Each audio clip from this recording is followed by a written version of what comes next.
आखिर मरते हुए अभिमन्यु के कान में कर्ण ने क्या कहा था? आखिर 16 साल के अभिमन्यु ने बड़े बड़े महारथियों को कितनी बार हराया? वीडियो में आगे बढ़ने से पहले हमारे चैनल को सब्सक्राइब अवश्य करें और बेल आइकन जरूर दबाएं। जब जब महाभारत की बात की जाती है, अभिमन्यु का नाम महान योद्धाओं में अवश्य लिया जाता है। जिस उम्र में आज के युवाओं को ज्ञान नहीं होता, उस उम्र में अभिमन्यु ने महाभारत के अनेकों महारथियों के छक्के छुड़ा दिए थे। लेकिन अंत में भारी पराक्रम दिखाने के बावजूद अभिमन्यु वीर गति को प्राप्त हो गए। लेकिन सवाल ये है कि आखिर मरते हुए अभिमन्यु के कान में कर्ण ने क्या कहा था? ये पल था महाभारत के 13वें दिन का। कौरवों के सेनापति द्रोणाचार्य ने चक्रव्यूह की रचना की। चक्रव्यूह इतना शक्तिशाली होता है कि जो योद्धा एक बार इसमें फंस जाए, उसका निकलना लगभग नामुमकिन था।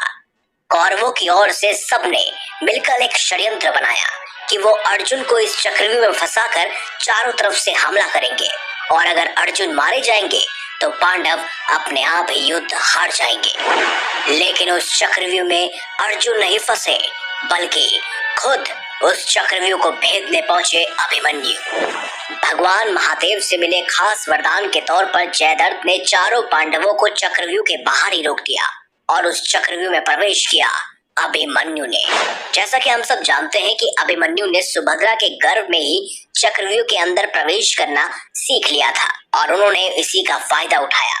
वो चक्रव्यूह में प्रवेश कर गए। उन्होंने न सिर्फ गुरु द्रोणाचार्य बल्कि कृतवर्मा, कृपाचार्य, कर्ण, दुर्योधन सभी को परास्त कर दिया था।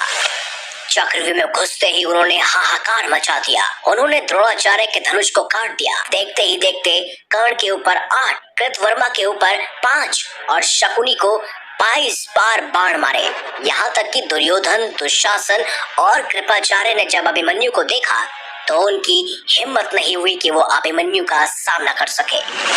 इसी बीच दुर्योधन के पुत्र लक्ष्मण और अभिमन्यु का भी युद्ध हुआ, जहां अभिमन्यु ने एक ही तीर से लक्ष्मण के सिर को धड़ से अलग कर दिया।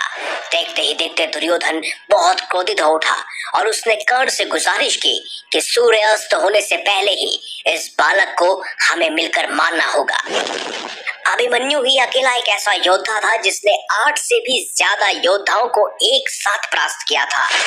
जब द्रोणाचार्य को भी इसके बारे में एहसास हुआ, तब उन्होंने कर्ण से ये कहा कि इस बालक के धनुष को हमें छुड़ाना होगा। अगर इस बालक के हाथ में धनुष रहा तो सूर्यास्त होने से पहले ही पूरी कौरव सेना का नाश हो जाएगा। इसीलिए मौके का फायदा उठाकर कर्ण ने अभिमन्यु का धनुष काट दिया। अश्वत्थामा ने उसके रथ के टुकड़े कर दिए। फिर क्या, 16 साल के बालक के ऊपर 8 से भी ज्यादा महारथी टूट पड़े। लेकिन लगातार बार बार अभिमन्यु सबको परास्त करते जा रहे थे। उसके बाद सभी महारथियों ने एक एक कर अभिमन्यु के ऊपर कई सारे बाण छोड़े, जिस वजह से अभिमन्यु लहूलुहान हो गए। लेकिन फिर भी उन्होंने रथ का पहिया उठाकर युद्ध शुरू रखा और तभी वो क्षण आया जब अभिमन्यु के समक्ष पहुंचे स्वयं कर्ण, और कर्ण ने उन्हें धराशायी कर दिया।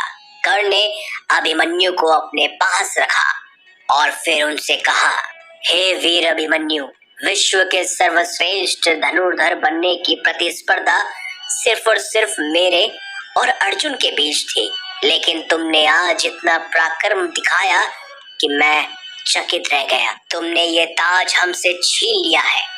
अब दुनिया कहेगी कि इतने सारे महारथियों ने मिलकर एक अकेले बालक का वध कर दिया। अब तुम इस नरक रूपी संसार को छोड़कर हमेशा के लिए स्वर्ग चले जाओ पुत्र। यही वो कुछ शब्द थे जो स्वयं कर्ण ने अभिमन्यु के कान में कहे थे और उसके बाद कर्ण ने अभिमन्यु का वध कर दिया। इस तरह एक महायोद्धा जो मात्र 16 वर्ष का था, जिसने कौरवों के 8 से भी ज्यादा महारथियों को धूल चटा दी थी, वो अब स्वर्ग की तरफ प्रस्थान कर रहा था। तो अगर आपको हमारी ये खास वीडियो, ये जानकारी अच्छी लगी है तो इस वीडियो को लाइक करें, हमारे चैनल को सब्सक्राइब करें और ज्यादा से ज्यादा शेयर